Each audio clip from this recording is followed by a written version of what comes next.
हे मां अम्बे, मां जगदम्बे, माता रानी अपने सभी भक्तों पर अपनी असीम कृपा बनाए रखना। नमस्कार मित्रों, आपका स्वागत है एक और नए वीडियो में। मित्रों, आज की जो हमारी प्रस्तुति है यह बहुत ही खास और महत्वपूर्ण होने वाली है। मित्रों, आज के इस वीडियो में हम यह बताने जा रहे हैं चैत्र नवरात्रि की व्रत कथा, जिसको सुनने और देखने मात्र से ही भक्तों की सारी इच्छा पूर्ण हो जाती है और माता रानी की कृपा सदा उन भक्तों पर बनी रहती है। मित्रों, में माता रानी मां अम्बे से मैं विनती करता हूं कि जो भी भक्त इस वीडियो को शुरू से लेकर अंत तक देखेगा और हमारे चैनल को सब्सक्राइब, वीडियो को एक लाइक करेगा, उन पर माता रानी की कृपा सदा बनी रहेगी। मित्रों, हिंदू धर्म में चैत्र नवरात्रि का विशेष महत्व है। मित्रों, इस दौरान नवरात्रि में मां दुर्गा के 9 अलग अलग स्वरूपों की पूजा की जाती है।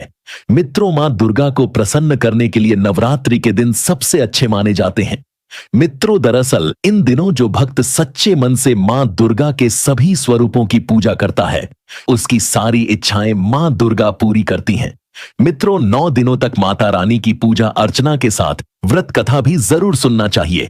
मित्रों, श्री दुर्गा नवरात्रि व्रत कथा सुनने से आपको सभी 9 देवियों की कृपा प्राप्त होगी। चलिए मित्रों, बिना देर किए शुरू करते हैं। पौराणिक कथाओं के अनुसार एक बार देवगुरु बृहस्पति ने ब्रह्मा जी से नवरात्रि व्रत का महत्व पूछा। ब्रह्मा जी ने बताया कि यह व्रत करने से संतान, सुख, धन, विद्या और समृद्धि प्राप्त होती है। इसके प्रभाव से रोग दूर होते हैं और पापों से मुक्ति मिलती है। इस व्रत को न करने वाले व्यक्ति को जीवन में कई तरह के कष्टों का सामना करना पड़ता है। एक समय की बात है, मनोहर नगर में पीठत नाम का ब्राह्मण रहता था। उसकी बेटी सुमति माता दुर्गा की बड़ी भक्त थी, लेकिन एक दिन वह पूजा में नहीं पहुंच पाई, जिससे उसके पिता नाराज हो गए और गुस्से में उसका विवाह एक कुष्ठ रोगी से कर दिया। विवाह के बाद सुमति अपने पति के साथ जंगल में चली गई। सुमति के दुख को देखकर मां दुर्गा उसके सामने प्रकट हुई और वरदान मांगने को कहा। सुमति ने अपने पति के कुष्ठ रोग से मुक्ति की प्रार्थना की। देवी ने उसे बताया कि पिछले जन्म में उसने अनजाने में नवरात्रि का व्रत रखा था, जिसके पुण्य से आज उसे यह आशीर्वाद मिल रहा है।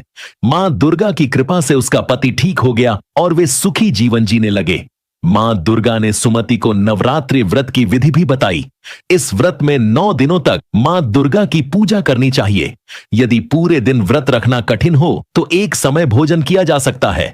घट स्थापना कर देवी के लिए फल, फूल और प्रसाद अर्पित करना चाहिए।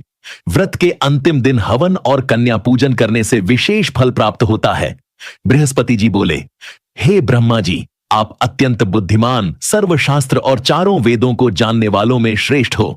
हे प्रभु, कृपा कर मेरा वचन सुनो। चैत्र, आश्विन, माघ और आषाढ़ मास के शुक्ल पक्ष में नवरात्र का व्रत और उत्सव क्यों किया जाता है? हे भगवान, इस व्रत का फल क्या है?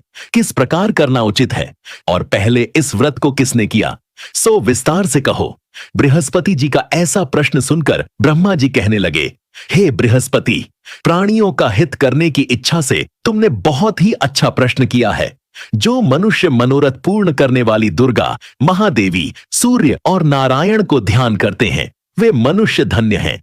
यह नवरात्र व्रत संपूर्ण कामनाओं को पूर्ण करने वाला है। इसके करने से पुत्र चाहने वाले को पुत्र, धन चाहने वाले को धन, विद्या चाहने वाले को विद्या और सुख चाहने वाले को सुख मिल सकता है।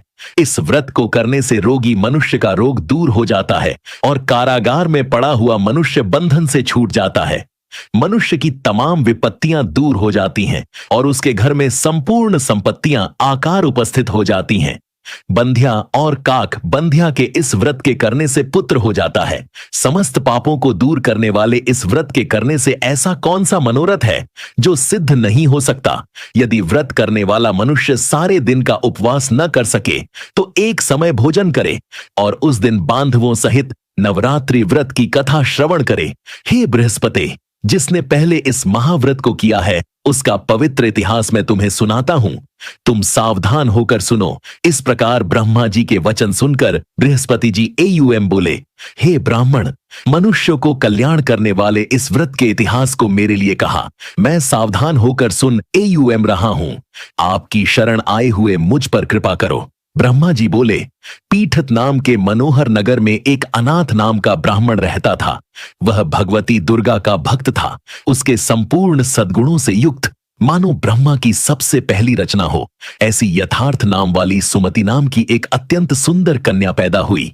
वह कन्या सुमति अपने घर के बालकपन में अपनी सहेलियों के साथ क्रीड़ा करती हुए इस प्रकार बढ़ने लगी जैसे शुक्ल पक्ष में चंद्रमा की कला बढ़ती है। उसका पिता प्रतिदिन दुर्गा की पूजा और होम किया करता था। उस समय वह भी नियम से वहां उपस्थित होती थी। एक दिन वह सुमति अपनी सखियों के साथ खेलने लग गई और भगवती के पूजन में उपस्थित नहीं हुई। उसके पिता को पुत्री की ऐसी असावधानी देखकर क्रोध आया और पुत्री से कहने लगा कि हे दुष्ट पुत्री, आज प्रभात से तुमने भगवती का पूजन नहीं किया। इस कारण मैं किसी कुष्ठी और जय माता दी दरिद्र मनुष्य के साथ तेरा विवाह करूंगा। इस प्रकार कुपित पिता के वचन सुनकर सुमति को बड़ा दुहक हुआ और पिता से कहने लगी कि हे पिताजी, मैं आपकी कन्या हूं, मैं आपके सब तरह से अधीन हूं। जैसी आपकी इच्छा हो मेरा विवाह कर सकते हो। होगा वही जो मेरे भाग्य में लिखा है। मेरा तो इस पर पूर्ण विश्वास है। मनुष्य न जाने कितने मनोरथों को चिंतन करता है, पर होता वही है जो भाग्य में विधाता ने लिखा है। जो जैसा करता है उसको फल भी उस कर्म के अनुसार ही मिलता है, क्योंकि कर्म करना मनुष्य के अधीन है पर फल देव के अधीन है। जैसे अग्नि में पड़े हुए तृणदी उसको अधिक प्रदीप्त कर देते हैं, उसी तरह अपनी कन्या के ऐसे निर्भयता से कहे हुए वचन सुनकर उस ब्राह्मण को अधिक क्रोध आया।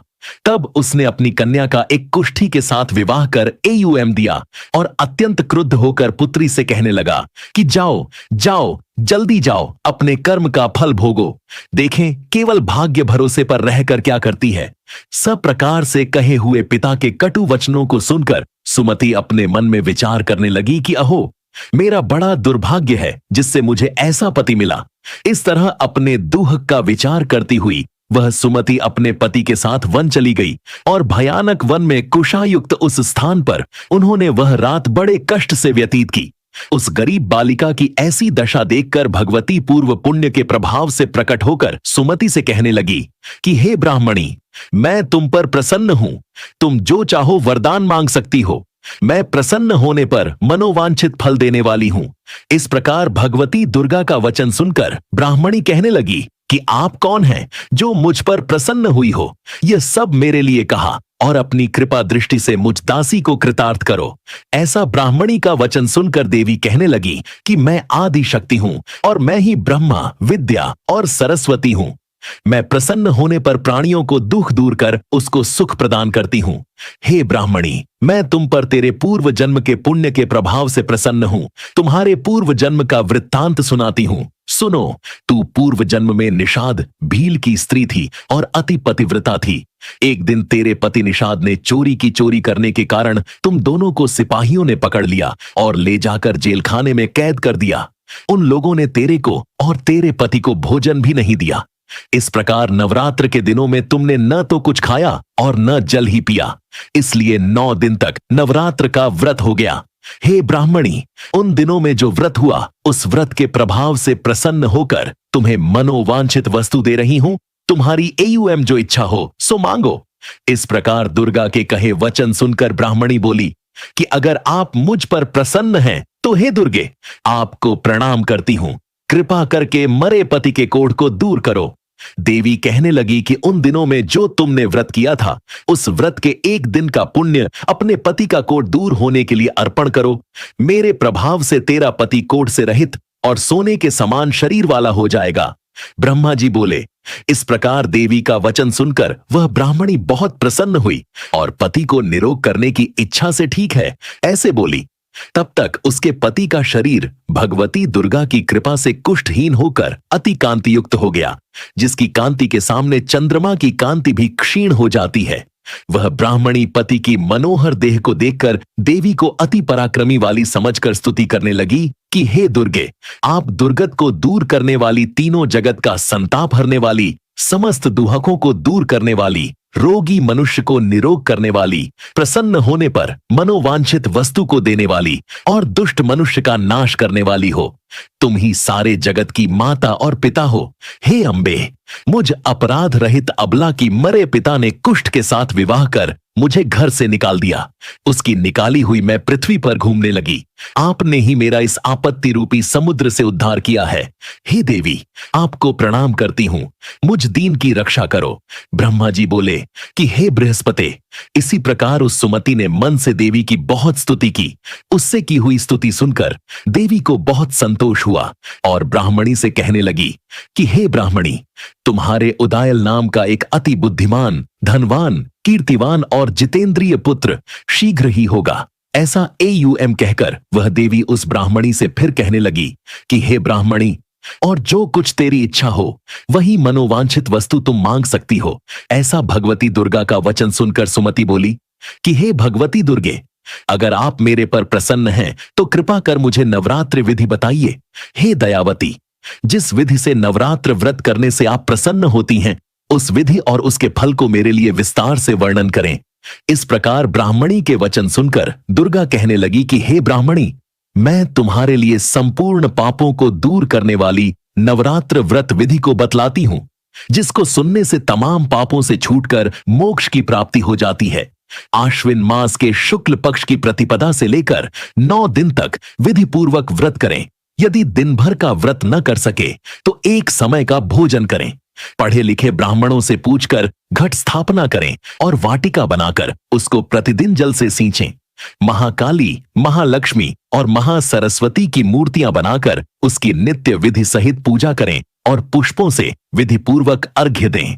बिजौरा के फूल से अर्घ्य देने से रूप की प्राप्ति होती है। जायफल से कीर्ति दाग से कार्य की सिद्धि होती है। आंवले से सुख और केले से भूषण की प्राप्ति होती है। इस प्रकार फलों से अर्घ्य देखकर यथा विधि हवन करें। खांड, घी, गेहूं, शहद, जौ, तिल, पिंब, नारियल, दाख और कदम्ब, इनसे हवन करें। गेहूं होम करने से लक्ष्मी की प्राप्ति होती है। खीर व चंपा के पुष्पों से धन और पत्तनों से तेज और सुख की प्राप्ति होती है। आंवले से कीर्ति और केले से पुत्र हो। कमल से राज सम्मान और दुखों से सुख संपत्ति की प्राप्ति होती है।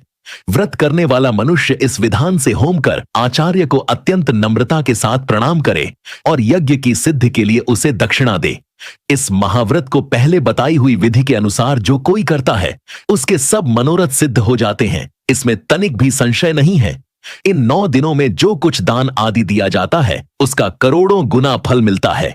इस नवरात्रि के व्रत करने से ही अश्वमेघ यज्ञ का फल मिलता है। हे ब्राह्मणी, इस संपूर्ण कामनाओं को पूर्ण करने वाले उत्तम व्रत को तीर्थ मंदिर अथवा घर में ही विधि के अनुसार करें। ब्रह्मा जी बोले कि हे बृहस्पति, इस प्रकार ब्राह्मणी को व्रत की विधि और फल बताकर देवी अंतर्ध्यान हो गई। जो मनुष्य या स्त्री इस व्रत को भक्ति पूर्वक करता है, वह इस लोक में सुख पाकर अंत में दुर्लभ मोक्ष को प्राप्त होता है। हे बृहस्पति, यह दुर्लभ व्रत का माहात्म्य मैंने तुम्हारे लिए बतलाया है। ऐसा ब्रह्मा जी के वचन सुनकर बृहस्पति जी आनंद के कारण रोमांचित हो गए और ब्रह्मा जी से कहने लगे, हे ब्रह्मा जी, आपने मुझ पर अति कृपा की, जो अमृत के समान इस नवरात्रि व्रत का महात्म्य सुनाया। हे प्रभु, आपके बिना और कौन इस महात्म्य को सुना सकता है। ऐसे बृहस्पति जी के वचन सुनकर ब्रह्मा जी बोले कि हे बृहस्पति, तुमने सब प्राणियों का हित करने वाले इस अलौकिक व्रत को पूछा है, इसलिए तुम धन्य हो। यह भगवती शक्ति संपूर्ण लोकों का पालन करने वाली है। इस महादेवी के प्रभाव को कौन जान सकता है। मित्रों, आप अभी तक हमारे चैनल को सब्सक्राइब नहीं किए हैं तो चैनल को अवश्य सब्सक्राइब कर लें। धन्यवाद।